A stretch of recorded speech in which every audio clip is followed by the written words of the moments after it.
कुछ दिनों से गांव में मूसलाधार बारिश हो रही थी, जबकि यह फसलों की कटाई का समय था। पर कुछ दिन पहले सब कुछ ठीक था। फसलों की कटाई का समय आ गया था और सब कुछ ठीक ठाक चल रहा था। भाई, इस बार सबकी फसल अच्छी दिख रही है। हाँ, सही कहा रामू भाई। मैं इस बार फसल बेचकर साहूकार का सारा कर्ज चुका दूंगा। हाँ, मैं भी घर की मरम्मत करूंगा। चलो मिलते हैं कल।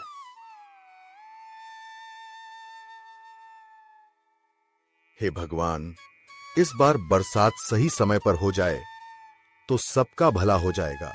हाँ जी, इस बार सब ठीक होगा। ठीक है, ऐसा ही हो। अचानक आसमान पर काले बादल छा जाते हैं, बिजली कड़कती है, भारी बारिश होती है। ये बारिश तो रुक ही नहीं रही। अब क्या होगा? हम तो बर्बाद हो जाएंगे। भगवान पर भरोसा रखिए, सब ठीक होगा। लेकिन बारिश नहीं रुकती और सारी फसलें बर्बाद हो जाती हैं। खेतों में सिर्फ पानी ही पानी रह जाता है और किसानों की सारी मेहनत मिट्टी में मिल जाती है। रामू की भी सारी फसल खराब हो जाती है। वो खेत के बीच खड़ा होकर टूटे मन से कहता है, हे भगवान, इस बार तो हमारी सारी उम्मीदें डूब गईं। अब साहूकार का कर्ज कैसे चुकाऊंगा? बर्बादी के बाद भी कर्ज तो कर्ज ही था। साहूकार ने अपना हिसाब मांगा। रामू, कर्ज लौटाओ वरना तुम्हारी जमीन मेरी। साहूकार जी, फसल बर्बाद हो गई है, थोड़ा समय दीजिए। 2 दिन का समय देता हूँ।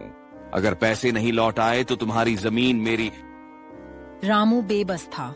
उसने बहुत मिन्नतें की, लेकिन साहूकार नहीं माना।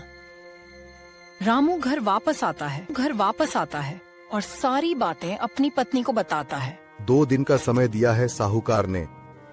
अगर पैसे न दिए तो जमीन छीन लेगा। अब हम क्या करेंगे रामू?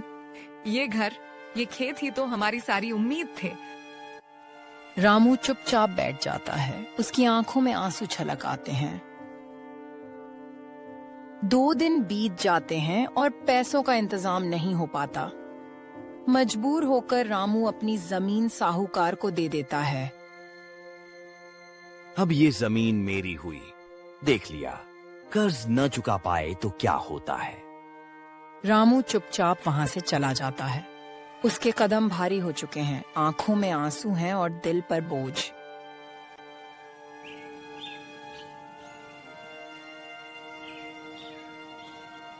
छिन जाने के बाद रामू के पास सिर्फ एक ही रास्ता बचा था, जंगल से लकड़ी काटकर बेचना।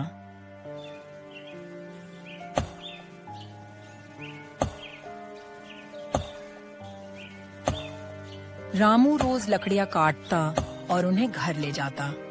उन्हें बेचकर कुछ पैसे कमाता। एक दिन रामू हमेशा की तरह जंगल में लकड़ी काट रहा था। तभी वहां पर एक साधु आते हैं। बेटा, मुझे बहुत भूख लगी है। तुम्हारे पास कुछ खाने को है क्या?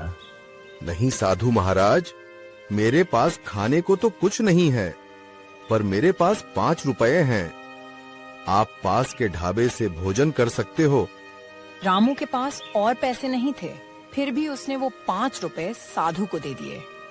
बेटा, तुमने अपने पास कुछ न होते हुए भी मेरी मदद की है। मैं तुम्हें एक राज बताता हूँ। इस जंगल में एक बाजार लगता है। मैं तुम्हें उसका रास्ता बता देता हूँ। तुम वहां से सामान खरीदकर बेच देना और अपना घर चलाना। इतना बोलकर साधु वहां से चला जाता है। रामू भी घर चला जाता है, लेकिन साधु की कही बातें उसके मन में ही घूमती रहती हैं। अगले दिन रामू किसी को बिना कुछ बताए चुपचाप जंगल की ओर निकल जाता है। रामू कांपते कदमों से आगे बढ़ता जाता है और साधु द्वारा बताए गए रास्ते को याद करते हुए चोर बाजार ढूंढने लगता है। रामू काफी देर जंगल में भटकने के बाद अचानक रुक जाता है। पेड़ों के बीच से एक चमकती हुई रोशनी और शोरगुल की आवाजें आती हैं। वह धीरे धीरे आगे बढ़ता है और उसकी आंखें हैरानी से फैल जाती हैं। उसके सामने चोर बाजार था। रामू धीरे धीरे हिम्मत जुटाकर कोने में लगी 2 दुकानों के पास जाता है। ये बाजार में क्या क्या मिलता है? यहाँ वो हर चीज मिलती है जो तुम्हें चाहिए। तो फिर चावल और गेहूं की क्या कीमत है? तुम कोई भी अनाज लो, सब 1 रुपए का 50 किलो है। अरे वाह! तो फिर मुझे 50 किलो चावल और 50 किलो गेहूं दे दो। रामू दुकानदार को पैसे देकर जितना अनाज वह उठा पाता है लेकर गांव की तरफ चल पड़ता है। उसके चेहरे पर लंबे समय बाद उम्मीद और खुशी झलक रही होती है। रामू बोरी लेकर घर आता है। उसकी पत्नी हैरानी से देखती है और पूछती है, ये अनाज कहाँ से आया रामू? हमारे पास तो पैसे भी नहीं थे। ये सब भगवान की दया है। मुझे एक साधु बाबा ने एक जगह बताई है, वहाँ अनाज बहुत सस्ता मिलता है। सच रामू? अगर ऐसा है तो अब हमारा घर फिर से चल पाएगा। रामू, ये तो बहुत सारा अनाज है। एक काम करो, कुछ तुम दुकान पर बेच दो तो थोड़े पैसे भी मिल जाएंगे। हाँ, ये ठीक कह रही हो। अगर अनाज बेच दिया तो घर का खर्च भी चलेगा और कर्ज भी धीरे धीरे उतर जाएगा। रामू अनाज की बोरियां उठाकर पास के किराना स्टोर पर जाता है।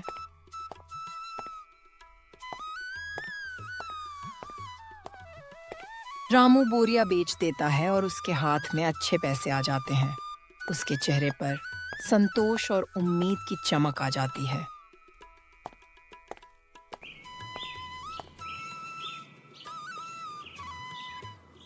अगले दिन फिर से रामू चोर बाजार जाता है। इस बार वह और भी सामान खरीद लाता है, चावल, गेहूं, दालें और कुछ मसाले भी। धीरे धीरे यह सिलसिला चलता रहता है।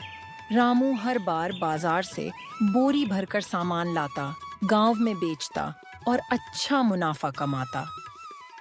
कभी जो रामू अपनी जमीन खोकर बेबस हो गया था, वही आज पूरे गांव का सहारा बन चुका था। मेहनत और नेकदिली ने उसकी किस्मत को बदल दिया। जिस इंसान के पास अपने बच्चों को खिलाने तक के लिए अनाज नहीं था, अब वही इंसान अपना घर, अपनी दुकान और अपनी पहचान बना चुका था। आदमी ये खबर साहूकार को जाकर बताता है। मालिक, वो रामू, वही गरीब किसान, अब तो बड़ा आदमी बन गया है। उसके पास नया घर है और गांव के चौक पर अपनी दुकान भी खोल ली है। क्या वो रामू जिसके पास खाने को दाना नहीं था? ये कैसे हो सकता है? साहूकार अपने आदमी से बात कर ही रहा होता है कि पीछे से रामू आत्मविश्वास के साथ वहां पहुंचता है। साहूकार जी, ये लीजिए आपके कर्ज के पूरे पैसे, और अब कृपा करके मेरी जमीन के कागजात मुझे वापस कर दीजिए। हाँ हाँ रामू, क्यों नहीं, मैं अभी तुम्हारी जमीन के कागज वापस कर देता हूँ।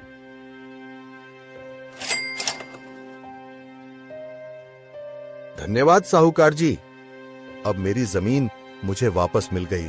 रामू खुशी खुशी अपने घर की तरफ चला जाता है। जिस जमीन को खोने के बाद रामू टूट गया था, आज वही जमीन उसे उसकी मेहनत और सच्चाई की ताकत से वापस मिल गई। ये रामू के पास इतना पैसा आया कहां से? इसका पता लगाना पड़ेगा।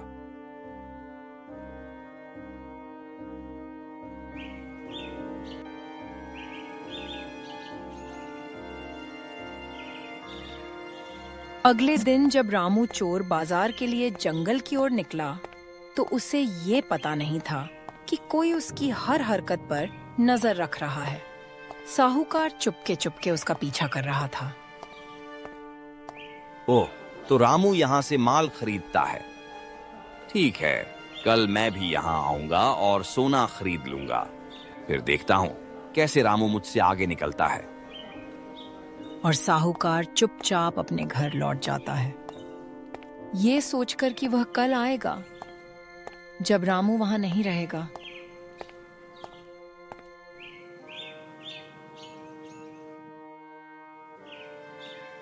अगले दिन साहूकार चोर बाजार के लिए निकल जाता है।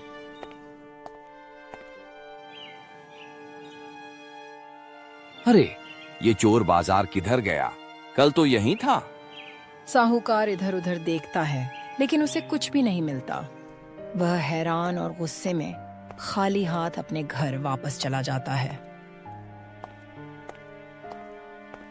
साहूकार घर जाकर भी जंगल के चोर बाजार के बारे में ही सोच रहा था। रामू अपनी पत्नी से कहता है, मैं सोच रहा हूँ एक आखिरी बार चोर बाजार से कुछ खरीद लूं और सबका धन्यवाद कर दूं, क्योंकि उसी की वजह से हमें सब कुछ मिला है। जैसा आपको ठीक लगे। रामू जंगल के रास्ते पर जा रहा होता है कि तभी उसे वही साधु मिलते हैं जिन्होंने उसे चोर बाजार का रास्ता बताया था। प्रणाम साधु महाराज। कहाँ जा रहे हो बेटा? मैं चोर बाजार की तरफ जा रहा हूँ। पर वो चोर बाजार अब वहां नहीं है। अब वो कहीं और लगा होगा, किसी और जरूरतमंद की मदद करने के लिए। इसलिए तुम घर जाओ और सुखी रहो। ठीक है साधु महाराज। और रामू वापस घर की तरफ चल पड़ता है। रामू घर लौट ही रहा होता है कि रास्ते में साहूकार मिल जाता है और कहता है, मुझे पता है तुमने सारा पैसा चोर बाजार से कमाया है। तुम जल्दी से मुझे उस बाजार का रास्ता बता दो, वरना अच्छा नहीं होगा। हाँ, लेकिन अब वो चोर बाजार वहां से कहीं और चला गया है और वो सिर्फ जरूरतमंदों की मदद करता है। इसका मतलब तुम नहीं बताओगे? ठीक है, देख लूंगा मैं तुम्हें, रामू। और साहूकार गुस्से में चला जाता है।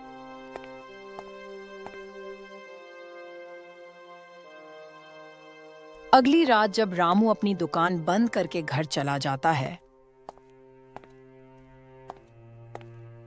उसके जाने के बाद साहूकार वहां आता है और उसके हाथ में जलती हुई मशाल होती है।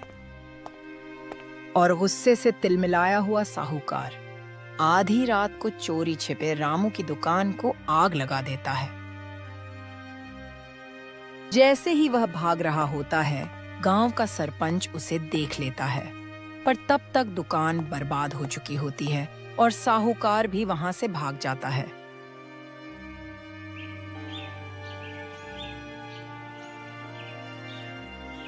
अगली सुबह पंचायत लगती है।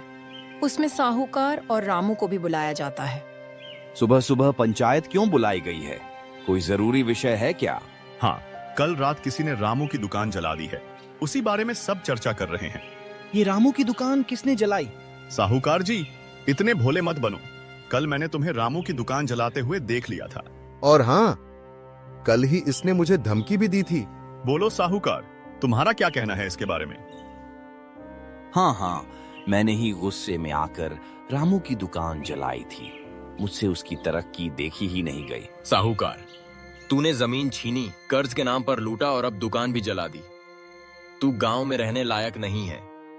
गांव वालों, गुस्से से नहीं, सच्चाई और मेहनत से ही इंसान जीतता है।